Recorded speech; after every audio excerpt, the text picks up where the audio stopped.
እንግዲህ ወገኖቼ መዳን በማመን እንጂ በየትኛውም ቃሉ በእውቀት በጥበብ በሊቅነት በምሁርነት በምርምር የሚገኝ እንዳልሆነ ደጋግሞ በቃሉ አስረግጦ ነግሮናል።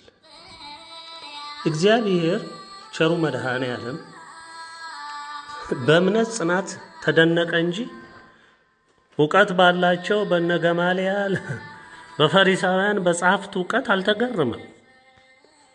እግዚአብሔርን ያስደሰተውን ታሪክ ታውቃላችሁ። የአንድ መቶ አለቃ ታሪክ ታውቃላችሁ። ይህ ሰው ምንኛ የታደለ ሰው ነው! ይህንን የመረዳት አቅም ያዳበረ አህዛብ መቶ አለቃ፣ የሮም መቶ አለቃ፣ የእስራኤላውያን ወገን አይደለም። ይህ ሰው ቸሩ መድኃኔዓለም እጅግ ተገረመ። በውኑ በእስራኤል ምድር እንዲህ አይነት እምነት አይቼም አላቅም፣ አልሰማሁም፣ አላየሁም ብሎ ተደነቀ። እንደ እምነትህ ቃሉን ልብ ብላችሁ አስተውሉ። እንደ እምነትህ ሆኖልሃል፣ እንደ እምነትህ ሆኖልሃል ያለው እምነት ምን እንደሆነ እነ ጠበብት እነ ሊቃውንት እነ እውቀት በኪሱ እንዲህ ነው የእናንተ ጥበብ የሚያስተምረው አይደለም። መቶ አለቃ ስለ ውጊያ ነው እንጂ የሚያውቀው ስለ ሊቅነት ስለ ጠበብትነት ወይም እነዛ ሊቃውንቶች እዛ ያሉ ፈሪሳውያን የሚያውቁትን አንዳች ነገር የሚያውቀው ነገር የለም። የሚያውቀው አንድ ነገር ነው።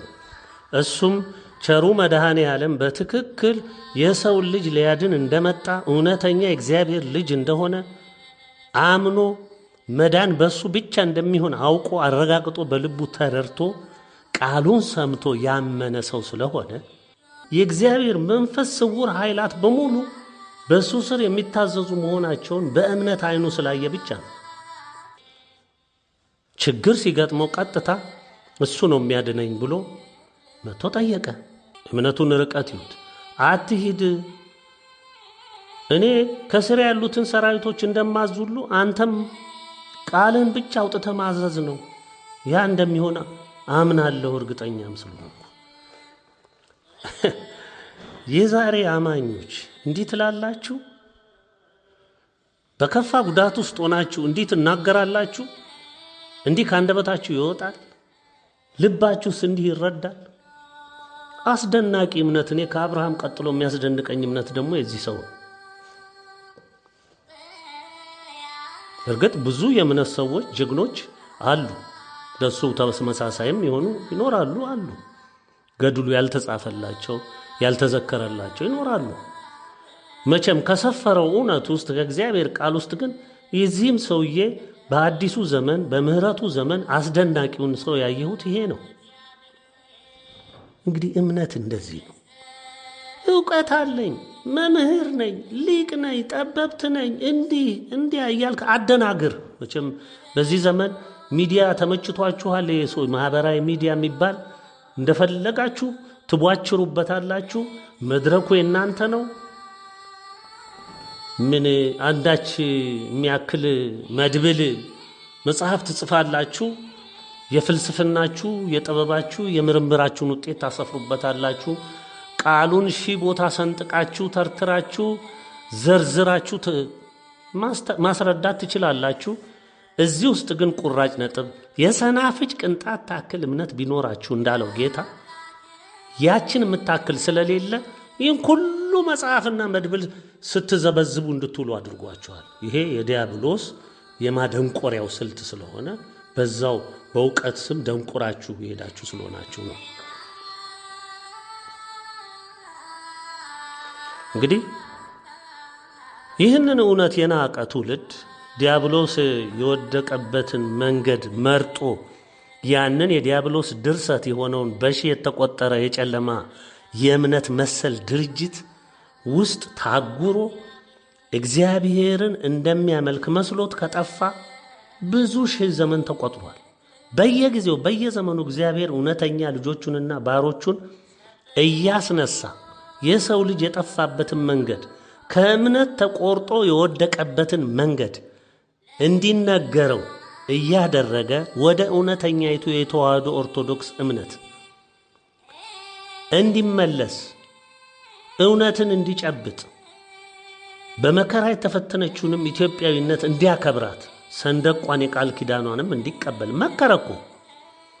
በተለይ በኢትዮጵያ ምድር ያልተደረገ መከራ ያልተደረገ ስቃይ የለም። ይሄን ለማስረዳት ወቀሰ ጌታ፣ ቀጣ፣ ገሰጸ። የሰማ የለም። እንዳውም መልእክት አድራሽ የተባሉትን በሙሉ ግማሹን እስር ቤት፣ ግማሹን ሲያሳድድ፣ ግማሹን ሲገል፣ ሲገርፍ፣ ሲቆርጥ፣ ሲፈልጥ በተለይ የሚነሱ መንግስታቶች በሙሉ የዲያብሎስ መንግስታቶች ስለሆኑ ስራቸው የሆነ እውነትን ጨብጠው ከፈጣሪያቸው የተሰጣቸውን ትእዛዝ ተቀብለው የመጡትን ባሮች እጅግ ብዙ ምስክሮችን ይህ ክፉ ትውልድ አሳደዳቸው፣ አሰራቸው፣ ገደላቸው። እጅግ ብዙዎች በሰማዕትነት ሄዱ። ዛሬም እየሄዱ ነው። ከኛ ቤተሰብ ውስጥም ዛሬ እየሄዱ ነው። ልብ ብለህ አስታውስ። በአሁኑ ጊዜ በእኛ በወገኖቻችን ላይ በኢትዮጵያ ዓለም ብርሃን ቤተሰቦች ላይ ታላቅ መከራ ካወረዱበት ያሁኑ የቤተ ክህነት ሰዎች መምህርነን፣ ሊቅነን፣ ጠበብትነን፣ ዲያቆንነን የሚሉ በተለይ በሰሜኑ ክፍል እጅግ ብዙ ወገኖቻችንን እንድናጣ አድርገዋል። እኛ በስጋ ስለተለዩን ብናዝንም በሰማዕትነት ሄደው የታላቅ ክብር ባለቤት በመሆናቸው ደግሞ እድላቸውም አስደንቆናል። እግዚአብሔር በክብር በሰማዕትነት አክሊልን አጎናጽፎ ነው የወሰዳቸው። አሳዳጆች፣ ገዳዮች ዛሬ ጀግንነት ተሰምቷቸው እንዲህ እንዲያ እየተንጎራደዱ ለዲያብሎስ ግዳይ እየጣሉ ቤተ ክርስቲያንን ለእምነታችን የቀናን እያሉ ልክ ጻፍት ፈሪሳውያን ጌታን ሰቅለው ሲደሰቱና ሲፈነጥዙ እንደነበረው በልጅ ልጆቻችን ላይ ደሙ ይድረስ ብለው በእግዚአብሔር ላይ በቸሩ መድኃኔዓለም ላይ እንደተሳለቁት ሁሉ ይህም ዛሬ በእኛ ቤተሰብ ላይ የተሰራውን ወንጀል የፈጸሙ ሁሉ ይህንን እየደገሙት ስለሆነ አንድም ዘራቸው ሳይቀር በግራ በቀኝም በከፍታም በዝቅታም ያለው ወገኖቻቸውም ጭምር ትውልዶቻቸው ጭምር የዚህ ክፉ ዘር የእምነት ጠላት የእውነት ጠላት የሆነ ሰው ያፈራ ዝርያ ስለሆነ ሙሉ በሙሉ በፍርድ ይጠናቀቃል፣ ይጠረጋል፣ ይጸዳል፣ በእሳት ይበላል። ይህም ፍርዱን ነው እየነገርኳቸው ያለሁት። ደግሜ ነው የምነግራቸው። አንዳይ ዘር ማንዘራቸው አይተርፍም። ይህንን ፈጻሚዎች ደግሞ ሞት እየለመኑ ተሰቃይተው ሞት ሸሽቷቸው በቁማቸው የሰው ሁሉ ማስፈራሪያ ሆነው በሚደርስባቸው ሰቆቃ ሰው ሁሉ የሚሸሻቸው የሚደነግጥባቸው ሆነው እንዲያበቁ ይደረጋል። ትውልዳቸው ሲጠፋ ትውልዳቸው ሲጠረግ ቆመው ያያሉ እየተሰቃዩ። ይሄ ፍርድ ነው ለእናንተ የሚደርሰው።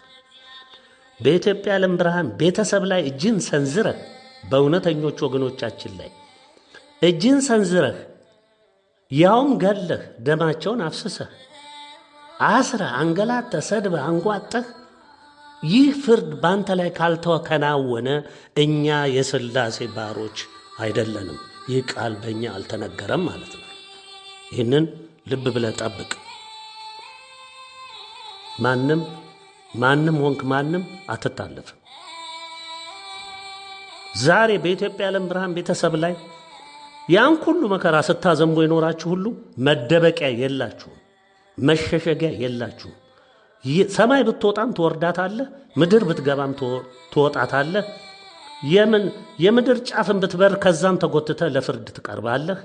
ፍርድህም በአንተው ላይ ይፈጸማል። አሁን የነገርኩ ፍርድ ተከታትሎ በአንተ ላይ ይፈጸማል። በቃ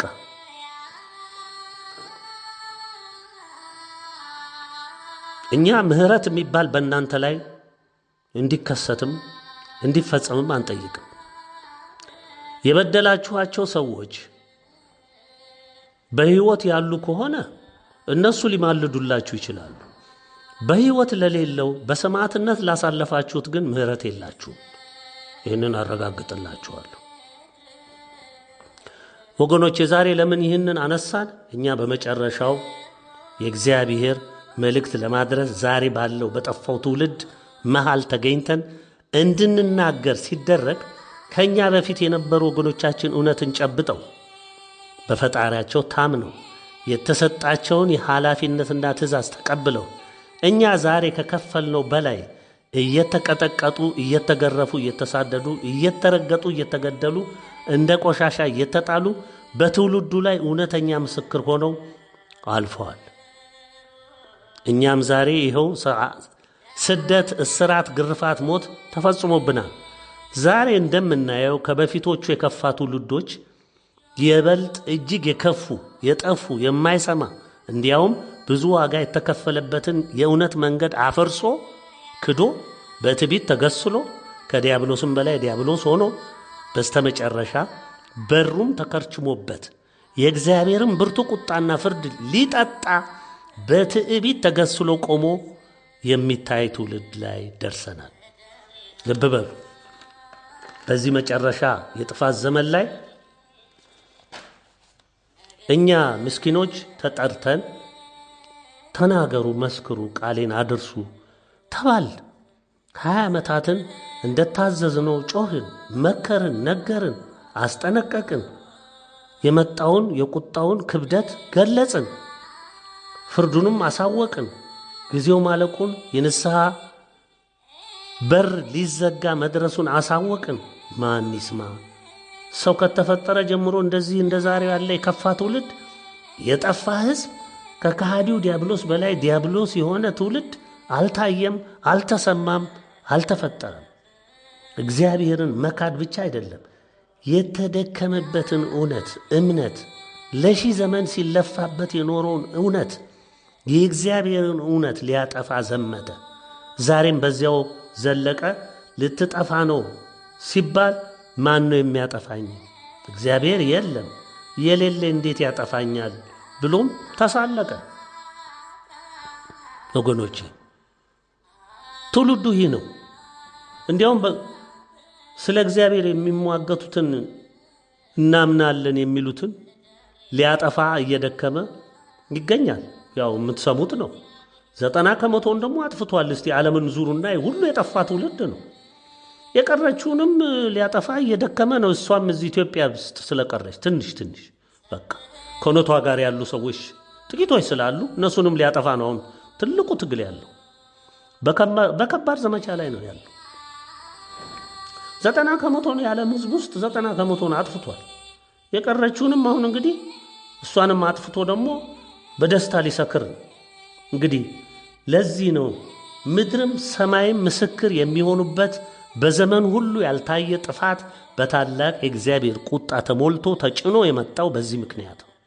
ምድርንም ፍጹም የከበባት ቀሳፊዎች መላእክትም በታላቅ ቁጣ ተሞልተው ስለ አምላካቸው ክብር፣ ትእዛዝ፣ ቃል፣ ቅናት አንገብግቧቸውና አንድዷቸው እጅግ ተቆጥተው በጥፍራቸው ቆመው የእሳት ሰይፋቸውን መዘው የእግዚአብሔርን የመጨረሻ ትእዛዝ እየተጠባበቁ ይገኛሉ።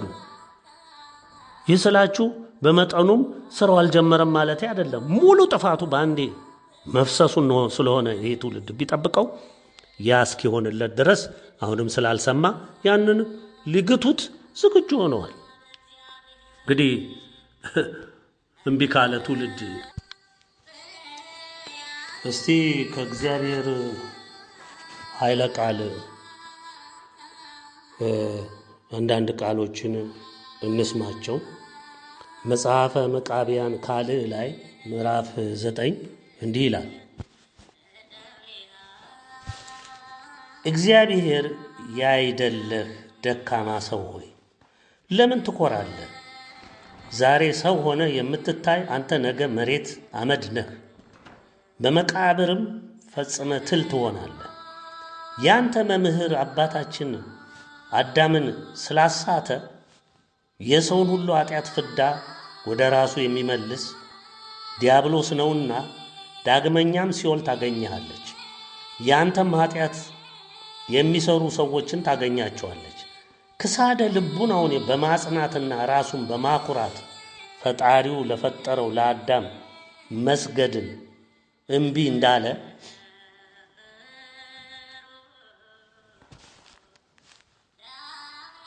አንተም መምህር ዲያብሎስ እንዳደረገ ለፈጣሪ ለእግዚአብሔር መስገድ እምቢ ብለሃልና ፈጣሪያቸው እግዚአብሔርን በአምልኮ የማያውቁት የቀደሙ አባቶች ወደ ገሃነም እንደሄዱ አንተም ወደ ገሃነም ትሄዳለህ። በዚህ ዓለም ስለሰሩት ስለ ክፉ ስራቸው ተበቅሎ እንዳጠፋቸው ወደ ገሃነምም እንደወረዱ አንተም እንደነሳቸው ወደ ገሃነም ትወርዳለህ። ቁጣውን አነሳስተሃልና በአምስቱም መንግስታት ላይ ስልጣን የሰጠህ እግዚአብሔርን ማምለክ ቸል ብለሃልና ከእግዚአብሔር ስልጣን የምታመልጥ ይመስልሃልን? ፈቃዱን ታደርግ እንደው አታደርግም እንደው መርምረህ በዚህ ዓለም በጎ ሥራ ብትሠራ ግን እግዚአብሔር ሥራህን ሁሉ ያከናውንልሃል። በእጅም የያዝከውን ሥራ ሁሉ ያከናውንልሃል፣ ይባርክልሃል። ጥንተ ጠላቶችና የዕለት ጠላቶችንም ያስገዛልሃል። በመግባትና በመውጣት ከባህሪ በተወለደ ልጅህም በመንጋዎች በድልቦችም እጅህንም ባኖርክበት ሥራ ሁሉ በልብህም ባሰብከው ሁሉ ደስ ይልሃል። እንዲህ ታደርግ ዘንድ ትሠራ ትተክል ታፈርስም ዘንድ ከእግዚአብሔር ዘንድ ሥልጣን ተሰጥቶሃልና ሁሉ ይታዘዝልሃል። ነገር ግን የእግዚአብሔርን ቃል ባትሰማ በሕጉም ጸንተህ ባትኖር የእግዚአብሔር ፍርዱ እውነት ነውና ከአንተ አስቀድሞ እንደነበሩ በሚገባ እግዚአብሔርንም እንደማያመልኩት በቀና ሕጉም ጸንተው እንዳላመኑ ወንጀለኞች ከእግዚአብሔር ሥልጣን የምታመልጥበት የለም። ሁሉ በፊቱ ፈጽሞ የተገለጠ ነው እንጂ ከፊቱ የሚሰወር የለም። የነገሥታቱን ሥልጣን የሚይዝ የኃይለኞችንም ዙፋን የሚገለብጥ እሱ ነው። የተዋረዱትን ከፍ ከፍ የሚያደርግ የወደቁትንም የሚያነሳ እሱ ነው። የታሰሩትንም የሚፈታ የሞቱትንም የሚያስነሳ እሱ ነው። የይቅርታ ጠል ከሱ ዘንድ ይገኛልና ሥጋቸው የፈረሰ የበሰበሰ እንደ ትቢያ የሚሆነ ሰዎችን በወደደ ጊዜ ያስነሳቸዋል። አሳዝነውታልና ክፉ ሥራ የሰሩ ሰዎችንም አስነስቶ ፈርዶ ወደ ገሃነም ይወስዳቸዋል። እነሳቸው እግዚአብሔርን ሥርዓቱንና ሕጉን ያፈረሱ ናቸውና በዚህ ዓለምም ልጃቸውን ያጠፋል። ከኃጢአተኞች ሰዎች ሥራ የደጋጎችን ሰዎች ሥራ ጭንቅ ነውና ኃጢአተኞች ሰዎች በደጋጎች ሰዎች ምክር ይኖሩ ዘንድ አይወዱም። ሰማይ ከምድር የራቀ እንደሆነ እንደዚሁ የደጋጎች ሰዎች ሥራ ከኃጢአተኞች ሰዎች ሥራ የራቀ ነው። የኃጢአተኞች ሰዎች ሥራ ግን የቅሚያና የኃጢአት የዝሙትና የበደል የስስትና የክዳት ሥራ ነው። በበደል መስከርና የሰውን ገንዘብ መቀማት ነው። የሰውን ደም ወደ ማፍሰስ ፈጥኖ መሄድ ነው። ወደማይጠቅም ጥፋትም መሄድ ነው። እናት አባቱ የሞቱበት ልጅንም ማስለቀስ ነው። ደምና ሞቶ ያደረውን መብላት ነው። የግመልና የሪያም ሥጋ መብላት ነው። ሳትነጻ በደሟ ወዳለች ሴትና ወደ አራስ ሴትም መሄድ ነው። ይህ ሁሉ የኃጢአተኞች ሰዎች ሥራ ነው። የሰፋች የተዘረጋች ጎዳና የምትሆን ዘላለም ጸንታ ወደሚኖር ወደ ገሃነምና ወደ ሲኦል የምትወስድ የሰይጣን ወጥመድ ናት። ፈጽማ ጠባብ የምትሆን የጻድቃን ጎዳና ግን ወደ ደህንነት፣ ወደ የዋህነት፣ ወደ ትሕትናም፣ ወደ አንድነት፣ ወደ ፍቅርም፣ ወደ ጸሎትና ወደ ጾምም፣ ወደ ሥጋም ንጽሕና ከማይጠቅም ሰይፍ ኑሮ የቆረጠውንና ሙቶ ያደረውን ከመብላት ወደ ጎልማሳ ሚስት ከመሄድና ከዝሙትም ወደ መጠበቅ የምትወስድ ናት። ኃጢአተኞች ሰዎች ይህን ሁሉ ያደርጋሉና በሕግ ካልታዘዘ የሚያስጸይፍ መብልን ከመብላትና ከተጠላ ሥራ ሁሉ እግዚአብሔር ከማይወደውም ሥራ ሁሉ ይጠበቃሉ። ደጋግ ሰዎችስ እግዚአብሔር ከማይወደው ሥራ ሁሉ ይርቃሉ፣ ይወዳቸዋል። ከመከራቸውም ሁሉ እንደ አደራ ገንዘብ ይጠብቃቸዋል። ሥርዓቱንና ሕጉን የሚወደውንም ሁሉ ይጠብቃሉና ኃጢአተኞች ሰዎችን ግን ሰይጣን ይገዛቸዋል። ልብ ብለህ አድምጥ። ቃሉ ያለህን ሰማሁ። እንግዲህ ሰይጣን ይገዛቸዋል፣ እንዳሻ ያደርጋቸዋል። ለፈቃዱ አዳሪ ናቸዋ። እንደዚህ ዘመን ትውልድ የዚህ ዘመን ትውልድ ምን እንደሚያደርግ እያያችሁ አይደለም? በቃ እንደዛ ይሆናል። ይሄ ነው የሚሆነው። እውነቱ ይሄ ነው ወገኖቼ። የኢትዮጵያ ዓለም ብርሃን ቤተሰቦች እንዲሁም ቅን የዋቱ ሕዝቦች ልብ ብላችሁ መመልከት ነው። የሚሆነውንም በማስተዋል መረዳት ይገባል። ረሃብ የድርሻውን ለመውሰድ በሁሉም ዓለማት ላይ ጫናውን እያሳረፈ ይገኛል። ከቀን ወደ ቀን የኑሮ ውድነት እየጨመረ ይገኛል። በየትኛውም ዓለም በሁሉም ዘርፍ የምርት እጥረቶች እየጨመሩ ይገኛሉ። የተፈጥሮ አደጋ ብዙ አገሮችን እያካተተ በዘመናችን ያላዩትን ጥፋት እያስከተለ ይገኛል። በዝምታና ያለ ገላጋይ ረሃብ በየቤቱ እየገባ ይገኛል። ረሃብ ምን እንደሆነ የማያውቁ በእኛ በኢትዮጵያውያን ለዘመናት ሲሳለቁ የነበሩ በደጃቸው በመድረሱ ገና ከጅምሩ አስከፊነቱን እያሳያቸው ይገኛል። የተፈጥሮ አደጋ ምን እንደሆነ በዘይት ሀብታቸው ያበጡ አረብ ሀገራትም ጎርፍ፣ በረዶ፣ ንፋሱ፣ አውሎ ንፋሱ ሁሉ ምን እንደሆነ በወሬ የሰሙትም በዓይናቸው እንዲያዩ እያደረጋቸው ይገኛል። ወገኖቼ ሁሉም የምትሰሟቸው የተፈጥሮ አደጋዎች ምልክትን ሰጡ እንጂ ገና በመቶ ሚሊዮኖች የሚወስድ አቅም ጉልበት አጎልብተው ይደርሳሉ፣ ይመጣሉ።